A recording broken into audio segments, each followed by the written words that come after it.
श्वेश्वरि विश्वमनन्तशक्त्या प्राणाङ्गनिरुपार्चितविश्वव्यापिनी अगोचरा चान्तादिमदिया अन्तर्वहिनी पुरितनादरूपणी कादिहादिमनुरूपणी शिवा।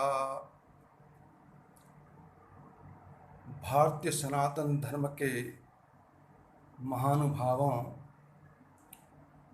साधु संत एवं माताओं और बहनों, आज भारतवर्ष में व्यासपीठ को बड़ी धूमिल किया जा रहा है। अर्थात उसकी प्रतिष्ठा बचानी है तो व्यासपीठ पर बैठने के बहुत कुछ नियम होते हैं। हमारे शास्त्रों में बहुत कुछ उसका वर्णन किया है।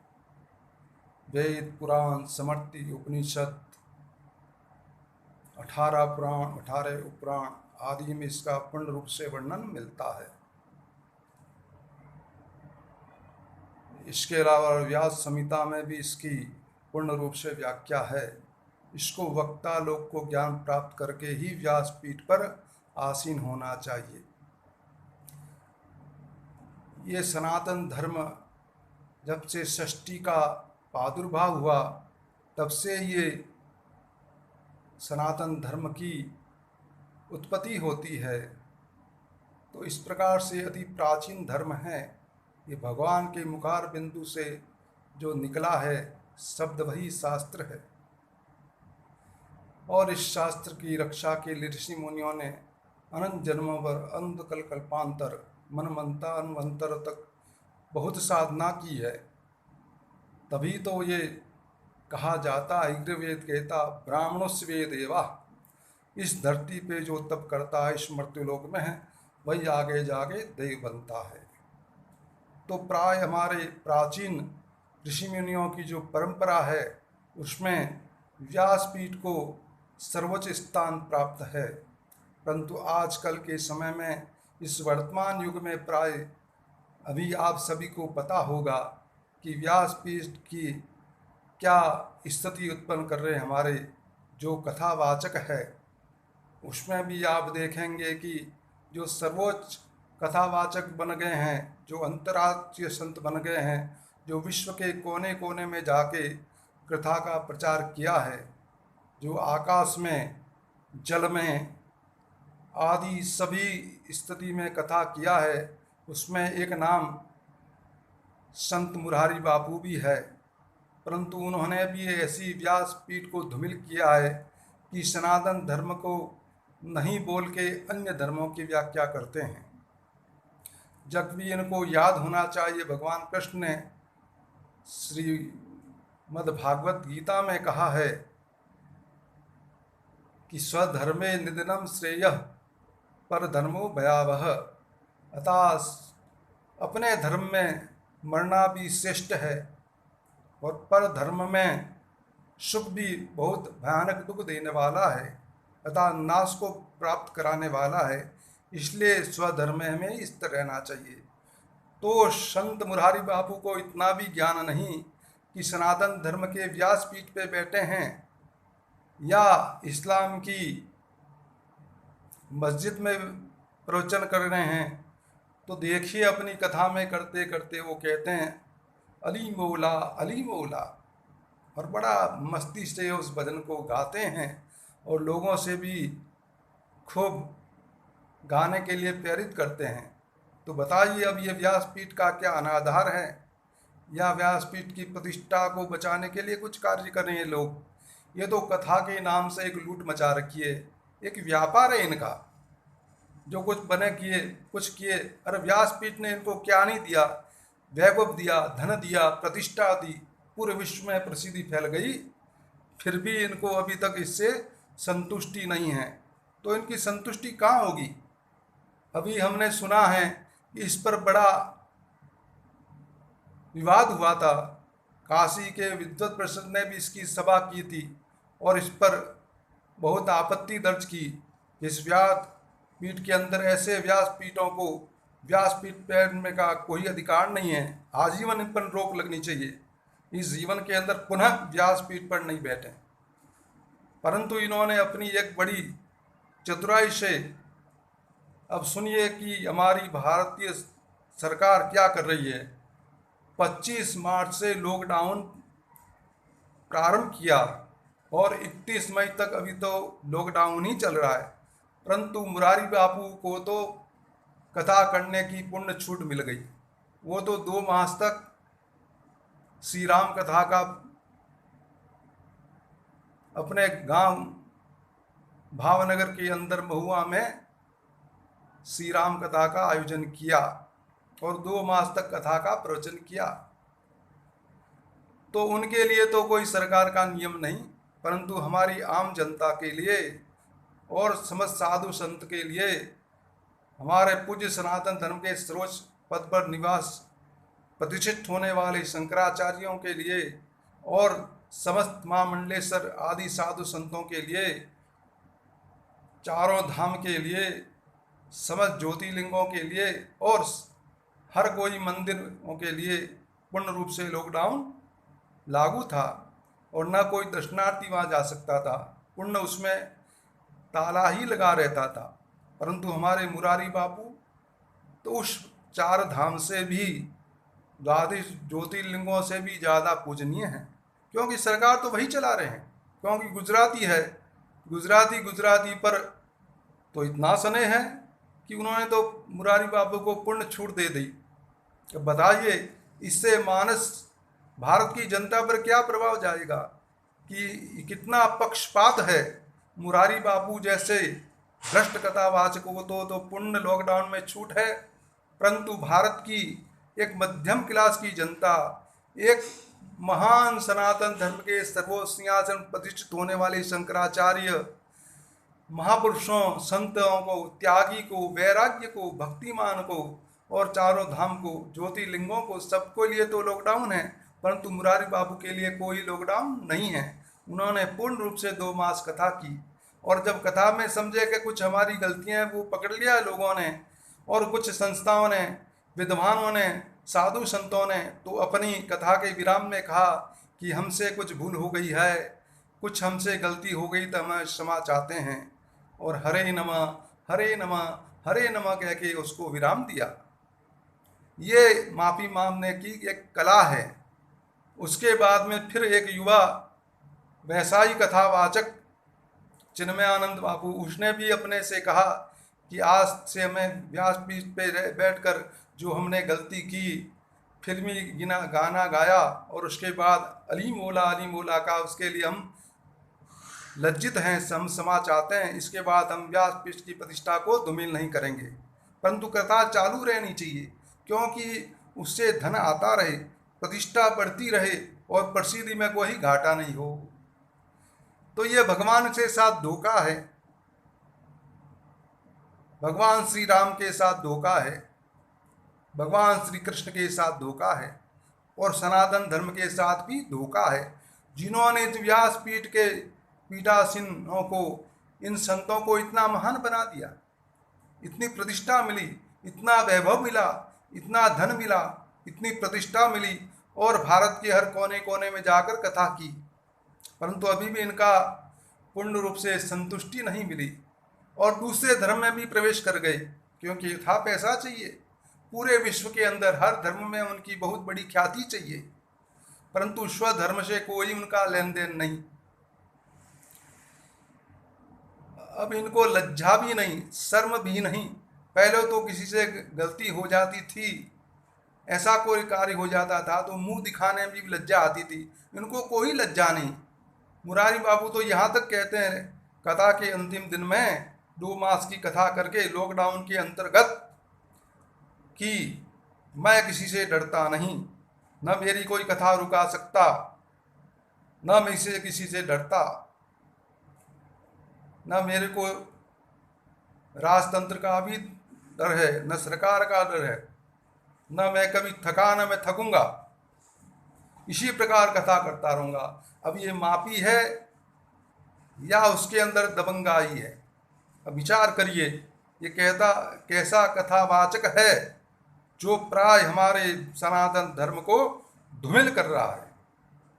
इसके अलावा तीसरा और नाम है जो देवी अपने आप को चित्रलेखा नाम से अपने को कहती है कि मैं हरियाणा की रहने वाली हूँ, और वो तो कथा में यहाँ तक बोलती है व्यासपीठ पे कि अगर भागवत कथा चलती है तो भागवत कथा के अंतर्गत अगर इस्लाम धर्म के अंतर्गत अगर नमाज अदा हो रही है तो 5 मिनट का उसमें विराम दे दिया जाए कथा को, और अल्लाह को नमन करें और नमाज को भी अदा करें। तो क्या जाता है हमारा इसमें? अरे हमको तो सभी धर्म को निभाना है। इसके अलावा और बोलती है, जो कोई वक्ता आज तक हमने व्यासपीठ पर सुना नहीं। हम 1970 में इस मार्ग में प्रवेश किया, आज 2020 हो चुके हैं, परंतु किसी के मुख से हमने नहीं सुना कि शराब पीना लाभदायक है। वो कहती है शराब पीना बड़ा आनंदित करता मन को, शराब पीने से सभी चिंता मिट जाती है, शराब पीना बड़ा आनंद देता है। अब बताइए इसकी बुद्धि कहाँ भ्रष्ट हो चुकी है इस देवी जी की कि शराब पीना लाभदायक है। और तीसरा, और ये जो सनातन धर्म की जड़ को नष्ट करने वाली है वह भी बोल जाती है कि प्राय आजकल की लड़की को नाचने का शौक है, उसके लिए धर्माचार्य रोक लगा रखे हैं। ये भी एक उचित नहीं है। उनको स्वच्छंद होकर नाचने दो, उनको जो आए वह करे, खूब नृत्य करे अश्लील, तो भी वो ठीक है, उस पर रोक नहीं होनी चाहिए। ये 3 कड़ियों को लेके ये चित्रलेखा भी हमारे धर्म का नाश करने पर तुली हुई है। परंतु भारत के अंदर कोई भी जनता जनार्दन है वो भी कोई विचार नहीं करती, और इनको खूब कथा करा रही है और इनको और बिगाड़ रही है। अगर इनको नसीहत देनी है तो इनकी कथा बंद करा दीजिए, इनको पुनः व्यासपीठ पर प्रतिष्ठित नहीं होने दें, तो ये लोग सुधर जाएंगे और आने वाले युवा कथावाचक भी बिल्कुल मर्यादित होकर कथा करेंगे। नहीं तो ये सब बिगड़ चुके हैं, इनका कोई इलाज ही नहीं है। हम उन बिगड़े हुओं को खूब धन देंगे, खूब कथा कराएंगे, खूब वैभव देंगे, उनको खूब धन देंगे और खूब प्रतिष्ठा देंगे, खूब प्रसिद्धि देंगे, और जहाँ जाएंगे उनके गुणगान करेंगे। तो ये व्यासपीठ पर बैठे हुए भ्रष्ट कथावाचक कहाँ सुधरेंगे। और चौथा नाम एक और है, आनंदमयी माता कहता है, वो अपने आप को गुरु माँ कहती है, वो भी अति भ्रष्ट है। उसको हमने छोटी अवस्था में देखा था। पंजाब की एक लड़की है, वह भजन गाती थी, संकीर्तन कीर्ति थी। अब वो भी अपने को गुरु माँ कहती है, वो भी अल्लाह का मधुर सुंदर बहुत बड़ा आधे आधे घंटे का भजन गाती है, और उसको भी जनता बड़ी मधुर मन से सुनती है और बहुत तालियां बजाती है और नाचती है। हमने तो यहाँ तक सुना है कि कथाओं में आजकल अश्लील डांस भी होते हैं, अर्धनग्न डांस भी होने लग गए। उसको भी जनता ये हमारी क्या कर रही है, किस तथ्य पे जाके किस नरक में खड्डे में जाकर गिरेगी, इसका कोई भी वर्णन नहीं कर सकता। ऐसा रूप धारण कर लिया इस कलिकाल के अंदर में। परंतु अभी भी सुधर जाएं। अभी जो महामारी कोरोना वायरस आया है वो उसी की देन है, क्योंकि इस पृथ्वी को बचाने वाला सनातन धर्म ही था, और वही अगर खड्डे में जाके गिर जाएगा वो पतन की ओर चले जाएगा। और जितने इसके कथावाचक हैं जो जनता के अंदर में इस प्रकार के प्रवचन करते हैं, कथा करते हैं, तो क्या होगा देश के अंदर, पूरे विश्व के अंदर क्या होगा, हाहाकार मच जाएगा। कोई मेडिकल साइंस, कोई वैज्ञानिक, कोई कथावाचक, कोई धर्माचार्य में इतनी शक्ति नहीं कि उस महामारी को रोक दे, क्योंकि ये भगवत इच्छा है।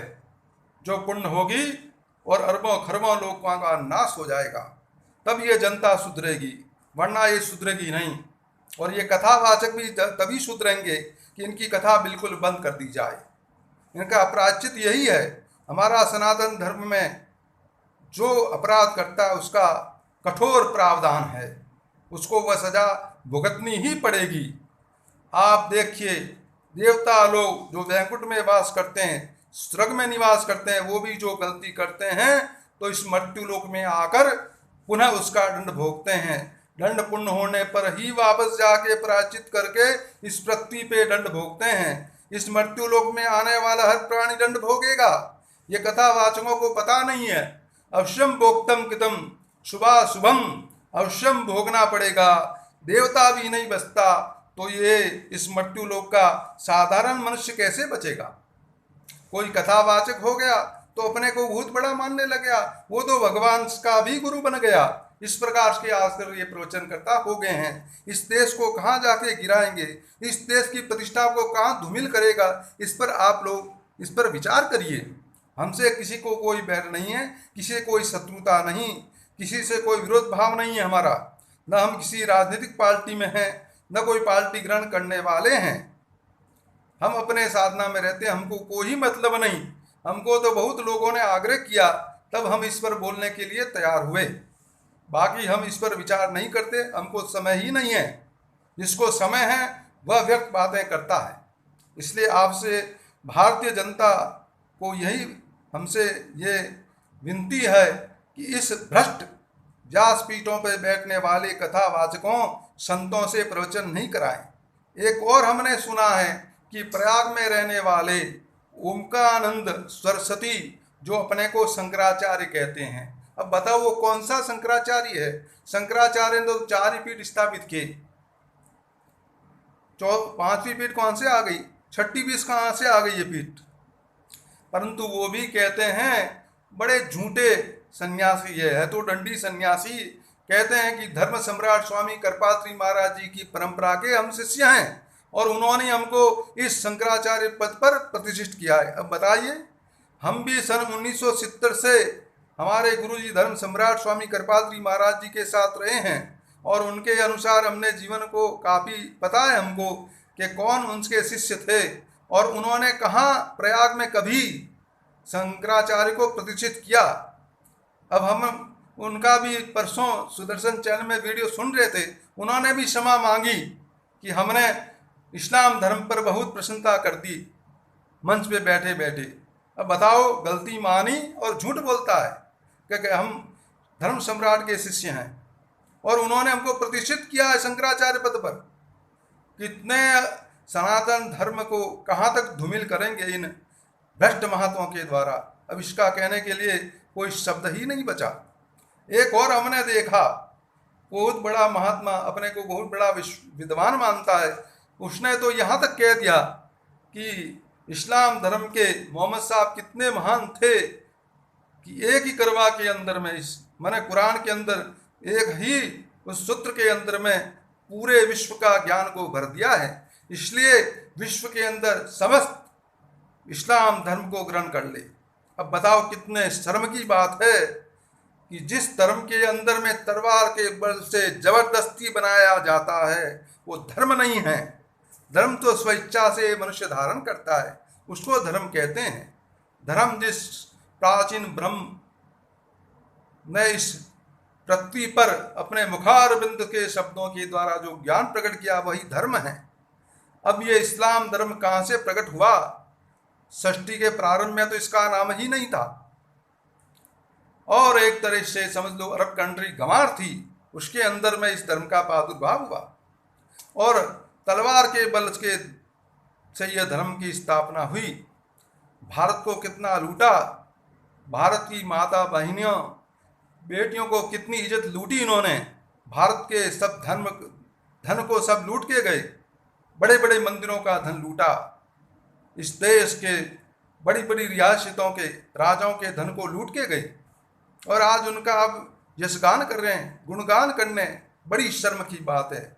और इस देश के अंदर तुम धर्माचार्य बन के बैठे हो, तुमको इस धर्माचार्य पद पर बने रहने का कोई अधिकार नहीं है। अतः पुनः हम सनातन धर्म के श्रद्धालुओं, भक्तों और उनमें श्रद्धा करने वालों को पुनः प्रार्थना करते हैं, इस भ्रष्ट साधु संतों कथावाचकों को पुनः व्यासपीठ पर नहीं बैठाने के लिए आग्रह करते हैं। कभी इनको नहीं बैठाया जाए, न इनकी कभी कथा कराई जाए। इनको यही सनातन धर्म के शास्त्रोक्त विधान का दंड है। इसी का पालन हो, तभी भारत के सनातन धर्म का पुनः विश्व के गुरु बनने का सौभाग्य प्राप्त होगा। हर हर महादेव।